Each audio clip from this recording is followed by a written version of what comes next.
Hey guys, Daniel Shaw here, still covering SHOT Show 2016 from Media Lodge, and I'm right down here at the Silencerco booth, and I've got the thing I'm most excited about right here, and Darren's going to tell us about it. It's the Maxim 9.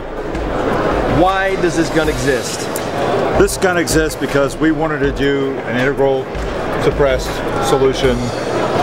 We were trying to think, what should we do? We've seen a lot of law enforcement go to 9mm. 9mm has gotten to be one of the most popular calibers out there. They probably sell more 9mm than anything. So what we decided to do is like, well, let's do an integral suppressed 9mm pistol. So this is what we have.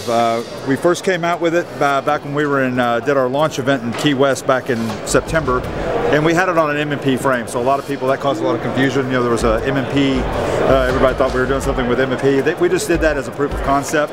Now we have something that we've made completely Better ourselves. watch out, modifying those Smith & Wessons. Yeah, well, we did something here that is all our own now. The only thing that we built this around was a Glock magazine. All right, Glock 17 mag. So what problem does this solve? I mean, for example, do a lot of folks out there run guns with silencers or suppressors on their pistols and in their holsters? It seems like that's really one of the biggest things to me that it solves just by looking at it right off the top. Well, that's always been one of the biggest things is guys are like, I would love to have a suppressor on my gun, but it's so much longer. My draw is like the guy in the video you guys put out with Wizard. Right, with the Wizard stuff, exactly. So what we decided was, hey, let's get something that's holsterable, that's going to run any kind of ammo, and that's going to be reliable. So that's what we're doing right now. This is on the reliability stage right now. So we're going to make a few more of these and start torture testing them. And I will volunteer my services. Oh, absolutely, sure. Testing of the sure, yeah, we'll have you come shoot 12,000 rounds underground all day.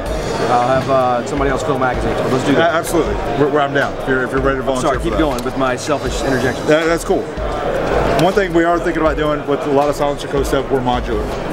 If you want to make this pistol smaller, we're going to have it where you can take these two bolts out right here, drop this, of course, for cleaning, and you can remove these two baffles, put this back on, make it shorter. Another thing that a lot of people have asked us, RMRs, we're getting so much, so much press right now. A lot of guys are starting to shoot with those, so we're going to make a cutout here on top. So this is the only part that reciprocates.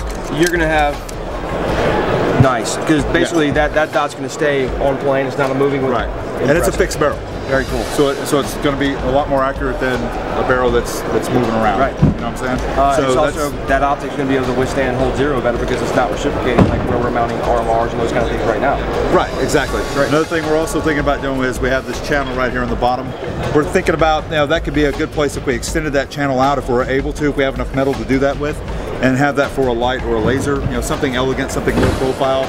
Because right now, a lot of people run lights on their handguns. A lot of law enforcement runs a light on their gun and they're already carrying it in like a big safari drop leg or something like that.